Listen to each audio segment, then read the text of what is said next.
반갑습니다. 나무아카데미입니다. 이번 영상에서는 2022년 고3 4월 학력평가 국어영역 문학 파트 중 고전 소설 공부해 보도록 하겠습니다. 시험에는 이태경전이 출제되었죠. 주인공 이태경, 이 글에서는 진사로 소개되어 있습니다. 이 진사와 그의 아내 심씨의 유교적 가치관, 지극히 효를 다하는 모습을 표현한 소설 작품입니다. 그러면 글 한번 보도록 할게요. 이 소설의 앞부분에는 진사가 어느 집안 사람인지 왜 이렇게 가난한지에 대해서 간략히 설명된 부분이 있는데 그 부분은 지문에서 생략됐어요. 이 글의 주인공 이태경, 진사는 양반 신분이고요. 자기의 아버지 그리고 그 선대가 모두 벼슬살이를 한 집안이에요. 그런데도 아주 청렴하게 살았기 때문에 집안이 매우 궁핍하죠. 그래도 먹고 살아야 한다. 이런 흐름으로 이 소설의 첫 문장이 제시된 겁니다. 진사는 어떻게 해서든 살기 위해서 이러한 노력을 했다라는 흐름입니다. 진사가 사는 곳은 경성 남산 밑과 연접한 곳에 한 채의 작은 초가예요. 작은 초가집에 살면서 낮이면 남산에 밭을 갈고 밤이면 고인의 글을 상고하고 말 그대로 낮에 일하고 밤에 공부하고 주경야독이라는 한자 성어와 통하죠. 한가할 때는 한강에 고기를 낚아 노모에게 지극히 복량하고 진사는 늙으신 어머니를 복량하고 있죠. 그리고 두 번째 인물 심씨가 나옵니다. 진사의 부인이죠. 심씨는 진사와 같아요. 한결같죠. 품팔이를 해서 시어머니에게 지극히 복량을 했습니다. 그런데 올해와 같이 특별한 해에 궁춘을 당했어요. 사계절 중에 가장 궁핍하고 가난에 시달리는 계절이 바로 봄이죠. 보리는 아직 수확되지 않았고 수확한 곡식들은 다 떨어졌고 그래서 보릿고개라는 말도 있잖아요. 이 궁춘 월 초에 80노모가 우연히 병을 얻어 진사가 1000가지 만가지로 치료하고 하나님께 빌면서 노모 환후 쾌히 회복하시기를 발언했어요. 그리고 부인도 역시 좋은 약을 구해 시중을 들면서 회춘하시기를 하늘에 빌었다. 이 앞부분에서는 진사가 매우 가난하다는 것과 진사, 심씨 모두 노모를 지극히 복량한다는 점, 이 효의 유교적 가치가 잘 드러나고 있습니다. 그래서 이런 효와 관련된 한자 성어를 묻거나 효 사상이 드러나는 시를 찾거나 하는 문제가 출제될 가능성이 아주 커요. 효의 가치에 대해 말한 성어는 상당히 많은데 여기서는 대표적으로 3개만 실어놨어요. 반포지효, 노래지희, 육적회귤이라는 한자 성어가 있습니다.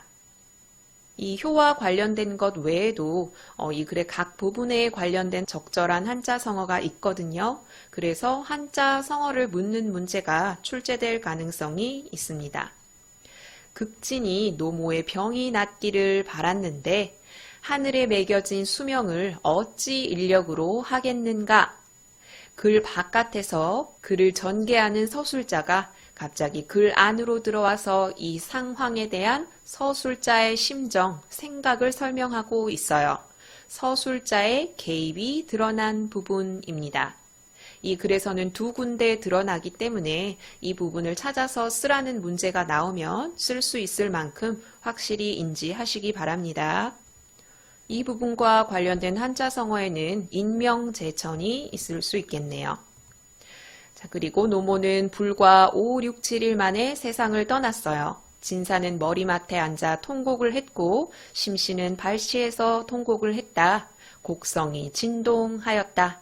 부모님이 돌아가신 슬픔, 풍수지탄이라는 한자 성어와 관련이 있습니다. 그런데 어머니가 돌아가시고 장례를 치러야 하는데 일가 친척도 없고 옆에서 도와줄 노비도 없어요. 어느 노비가 있어서 죽반을 권하며 죽이나 밥이나 이런 걸 권할 노비도 없고요. 어느 일가 친척이 있어서 초종례를 염려해 주겠는가? 초종례는 장례라고 생각하시면 됩니다. 방금 이 문장 어느 노비가 있어서 밥을 권하고 어느 일가 친척이 있어서 장례를 걱정해 주겠는가? 이 부분도 서술자의 개입이 드러난 부분이고요. 이 부분과 관련된 한자성어에는 아무도 기댈 사람이 없다라는 뜻의 사고무친을 들 수 있습니다. 그래서 이 부분은 울기만 하고 있어요. 3일에 이르러서 힘이 다해서 곡성도 내지 못하고 힘이 다하여 부부가 엎어졌어요. 쓰러진 거죠.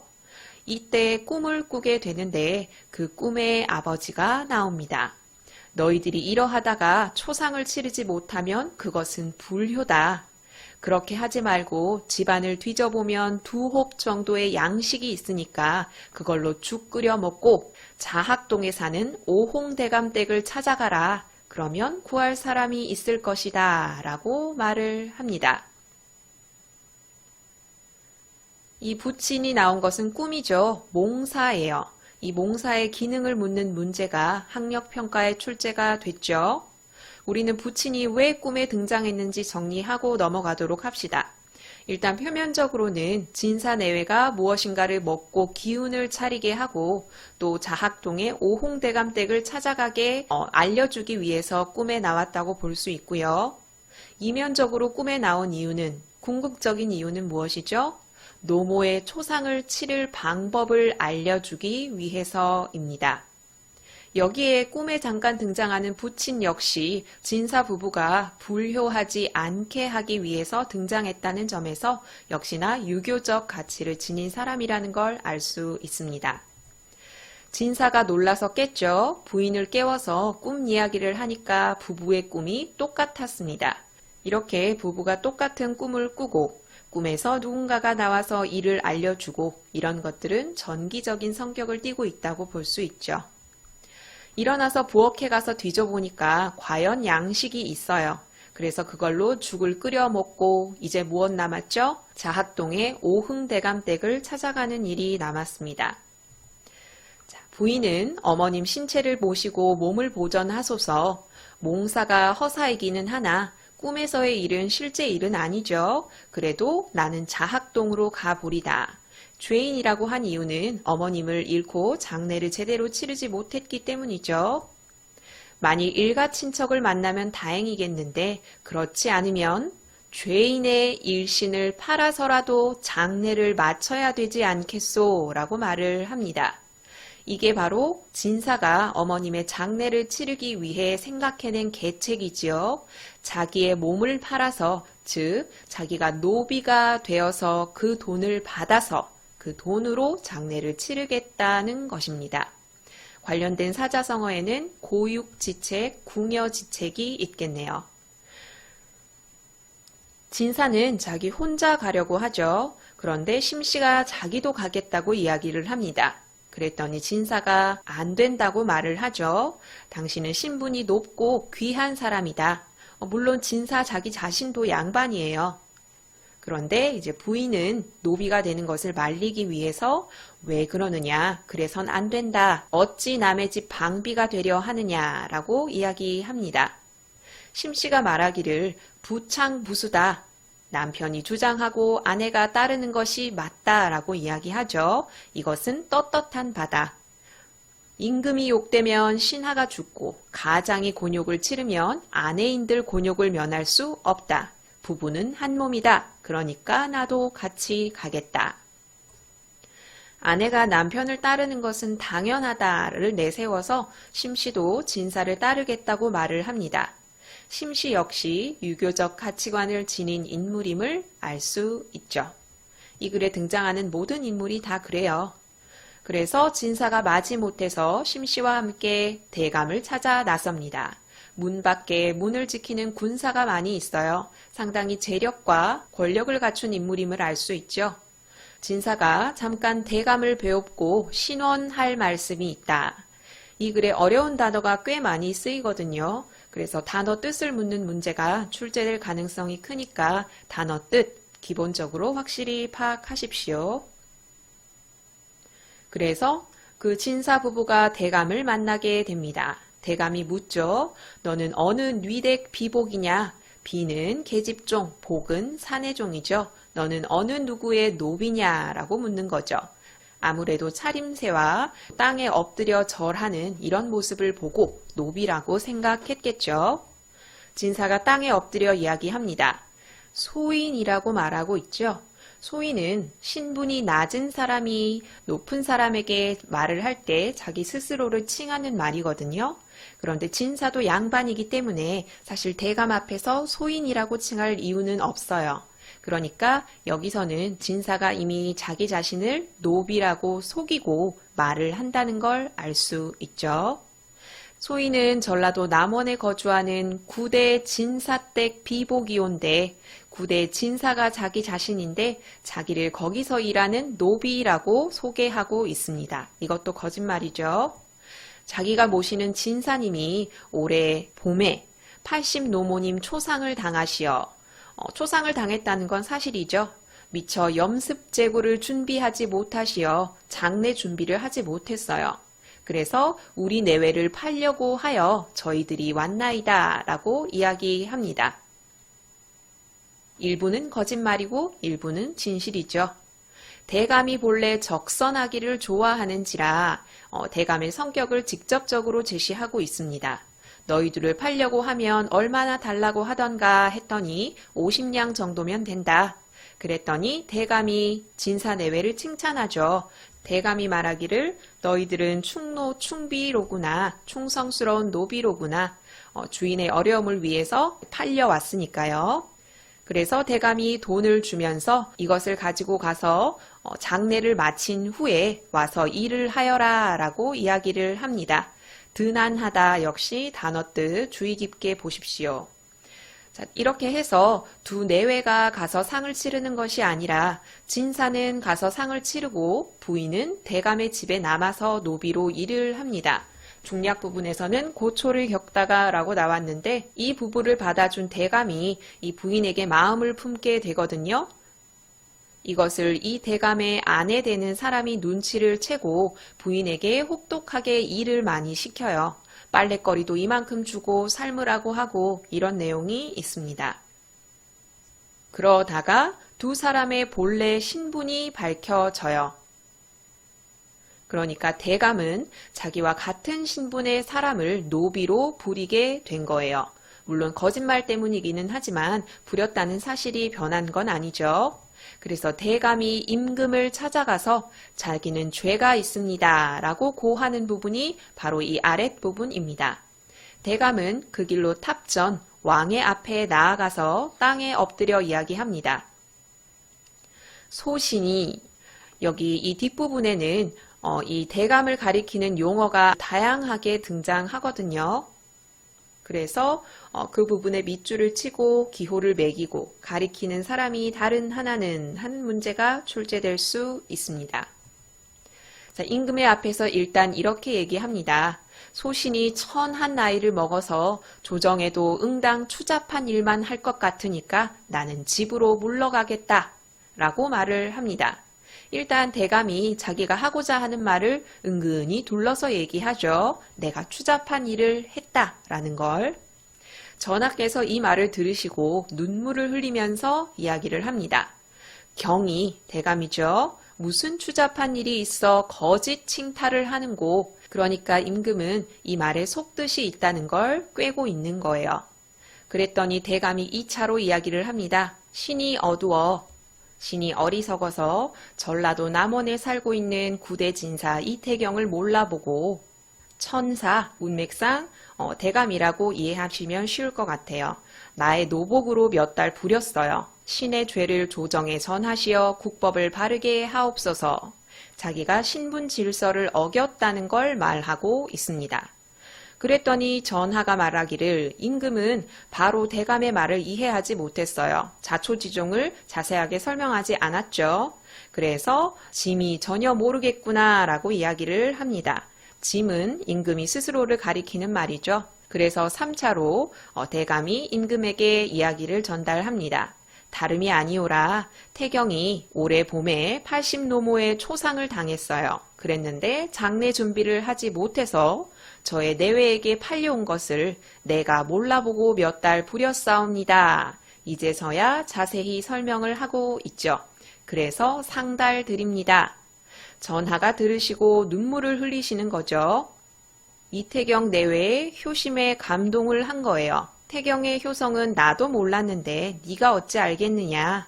내가 이 궁궐에 있으면서 백성의 일을 잘 알지 못했다. 이는 네 죄도 아니고 이태경의 죄도 아니고 나의 죄다. 상당히 자비로운 임금이라는 걸 알 수 있죠.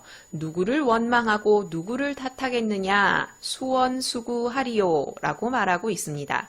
그리고 이태경에게 이러한 것들을 하사하게 되죠. 여기까지 지문에 실린 이태경전입니다. 이 뒤에도 이태경전은 내용이 아주 많이 남아 있어요. 이태경이 여기에 그치는 것이 아니라 여러 가지 활약을 많이 하는 영웅소설로서의 내용도 뒤에 실려 있거든요. 일단 학력평가에 실린 지문은 이태경 내외의 효심에 관련된 지문입니다. 그러면 우리 문제 풀어볼게요. 가장 기본적인 내용 확인 문제 먼저 보도록 할게요. 여기 5번을 옮겨놨습니다. 윗글의 내용과 일치하는 걸 찾으셔야 해요. 옆에 지문 최대한 많이 실어놨죠. 정지 버튼 누르시고 답 찾아보십시오. 같이 봅시다. 1번. 진사는 가난한 와중에도 글 공부를 게을리하지 않았다. 맞는 선지인가요? 앞부분에 나오죠. 낮이면 남산에 밭을 갈았는데 밤이면 고인의 글을 상고하고 라는 말이 나오죠. 그래서 글 공부를 게을리하지 않았다는 선지 적절합니다. 답이 1번이에요. 그럼 나머지 선지가 왜 틀렸는지 확인합시다. 2번. 노모는 극심한 가난으로 병을 제대로 치료하지 못했다. 극심하게 가난했던 것은 맞는데 여기 진사가 1000가지 만가지로 치료하고 라는 말이 나와 있죠. 그래서 병을 제대로 치료하지 못했다는 설명은 적절하지 않습니다. 3번. 진사 내외는 일가 친척을 만나기 위해 자학동으로 찾아갔다. 자학동으로 찾아간 이유는 일단 꿈에 부친이 자학동 오흥대감을 찾아가라고 했기 때문이고요. 일가 친척이란 말이 여기 잠깐 등장하긴 해요. 일가 친척을 만나면 다행이겠지만 이라는 말이 나오지만 일가 친척을 만나기 위해서 간 것은 아니죠. 3번도 틀렸습니다. 4번. 대감에게 받은 돈으로 심씨가 직접 노모의 장례를 치렀다. 여기 중략 부분 줄거리에 보면 진사는 어머니의 상을 치르러 떠나고 부인은 대감의 집에 남아서 노비로 지냈다라는 내용이 있죠. 그래서 심씨가 직접 장례를 치렀다라는 선지는 틀렸습니다. 5번. 대감은 진사 내외의 신분을 알고 고민하다가 임금에게 죄를 청했다. 여기 중략 부분 줄거리 뒤에 두 사람의 본래 신분이 밝혀진다라고 나와 있는데 그리고 대감은 그 길로 탑전에 들어가서 자기 죄를 고하고 있어요. 이런 내용을 통해서 대감이 고민하다가 죄를 청했다라는 부분은 알기 힘들죠. 그래서 5번의 정답은 1번입니다. 그럼 다음 문제 풀어볼게요. 다음은 11번 문제 풀어보려고 하는데 이건 같이 한번 풀어볼 거예요. 기억에서 미음 중 인물의 성격 제시 방법이 나머지와 다른 하나는 이것은 고전소설, 현대소설 문제에 활용될 수 있죠.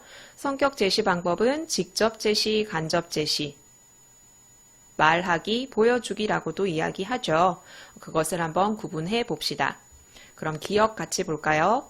그렇지 아니하면 죄인의 일신을 팔아서라도 초종례는 마쳐야 아니하겠소.